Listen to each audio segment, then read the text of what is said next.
السلام علیکم۔ پاکستان کی سرزمین ممکنات اور ناممکنات کی سرزمین ہے۔ ممکنات اس لحاظ سے کہ یہاں پہ کچھ بھی ہو سکتا ہے، اور ناممکنات اس لحاظ سے کہ عوام کے لیے کچھ نہیں ہو سکتا، اور وہ ہمیشہ انصاف کا حصول ہو یا مساوات کا حصول ہو یا نوکریوں کا حصول ہو یا کوئی اور بینیفٹ ہو ریاست کی جانب سے، جو ہونا چاہیے، جو آئین کے مطابق ہونا چاہیے، وہ انہیں نہیں مل پاتا اور کسریں رہ ہی جاتی ہیں۔ یقیناً آج کل بھی بہت سے لوگ، بلکہ اکثریت ملک کے اندر ایسے لوگوں کی ہے جو اس بات کے متقاضی ہیں، مطالبہ کرنے کے کہ اس ملک کے اندر روزگار مہیا کیا جائے اور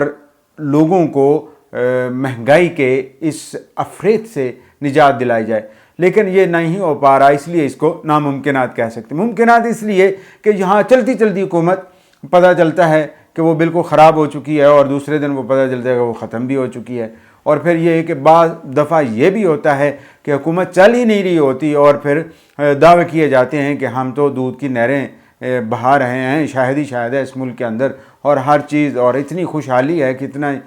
یورپ کے لوگوں کو بھی، مغرب کے لوگوں کو بھی یہاں اس ملک کے اندر آنا چاہیے۔ کچھ اسی طرح کی صورتحال یہاں ان دنوں میں ہے کہ ایک طرف پاکستان تحریک انصاف کے یعنی حکومتی پارٹی کے کارکن اور ان سے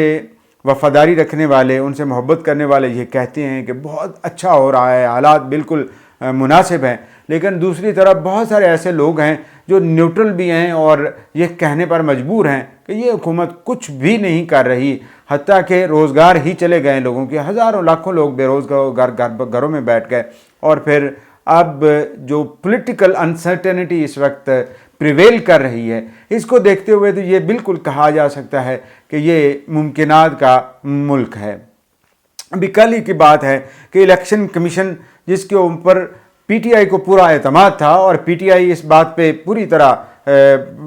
کہتے تھے کہ ہمیں فخر ہے کہ ہم نے یہ الیکشن کمیشن اور ممبران کو مقرر کروایا کیا اور ہمارا رول ہے اس میں، تو دوسری طرف اب کل ہی انہوں نے یہ کہہ دیا ہے کہ انہیں بالکل اعتماد نہیں، الیکشن کمیشن کو ریزائن کرنا چاہیے، بلکہ انہوں نے اس کا مطالبہ بھی کر دیا، اور ان کا یہ کہنا ہے کہ سینٹ کے الیکشنز میں جو کچھ بھی ہوا ہے وہ ایک ویک الیکشن کمیشن کی وجہ سے ہوا ہے۔ اگر الیکشن کمیشن صحیح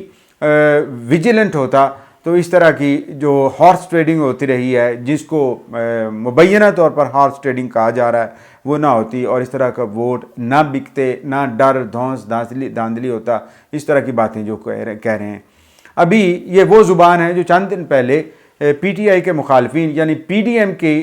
اندر شامل جماعتیں یہ مطالبات کر رہی تھیں کہ election commission foreign funding cases جو پی ٹی آئی کے خلاف ہے کیوں نہیں سن رہا، اور اس کے اوپر کارروائی کیوں نہیں ہو رہی۔ فیصل واؤڈا جو ایم این اے تھے اس وقت اور اب سینیٹر بن چکے ہیں، اب ایم این اے ہوتے ہوئے انہوں نے جو اپنے ایفیڈیوٹس جمع کرائے تھے اپنے متعلق، اپنی شہریت سے متعلق، وہ غلط ثابت ہوئے، تو ان کی ریزگنیشن سے پہلے ان کا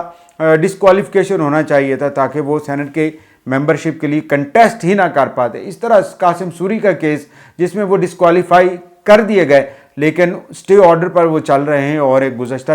کئی عرصے سے وہ چلے جا رہے ہیں۔ اس طرح بہت سارے ایسے کیسز ہیں جو حزب مخالف کہتی ہے کہ اس میں بجا طور پر یا غلط طور پر سپورٹ ساری کی ساری پی ٹی آئی اور پی ٹی آئی کے حامیوں کو ملی ہے۔ دوسری طرح اب پی ٹی آئی نے جو پینترا بدلا ہے الیکشن کمیشن کے خلاف، تو کہتے ہیں ہم نہ کہتے تھے کہ الیکشن کمیشن ہی خراب ہے، اب ہونا تو یہ چاہیے کہ اصولوں کے مطابق کارروائیاں ہوں، چاہے وہ پی ٹی آئی کے خلاف ہوں یا دیگر سیاسی جماعتوں کے خلاف ہوں، اور ان کے اوپر فیصلے ہونے چاہیے تاکہ حکومت کا، عوام کا وقت ضائع نہ ہو۔ اور یہ کہنا کہ ہماری توجہ صرف ان پولیٹیکل بیٹل فیلڈز کی طرف تھی اس لیے ہم کچھ کر نہیں پا رہے، یہ سراسر زیادتی ہوگی کہ عوام کی فلاح اور بہتری حکومت کی ذمہ داری ہے، اور حکومت اگر عوام کی فلاح اور بہتری کرنے میں ناکام رہی ہے اور اب تک جیسے ثابت ہوتا رہی ہے، تو یقیناً اس کی گوشمالی بھی بنتی ہے، اور متعلقہ اداروں کو متعلقہ فورمز پہ بات بھی ہونی چاہیے۔ امید ہے لوگ اس طرف آگے بڑھتے چلے جائیں گے۔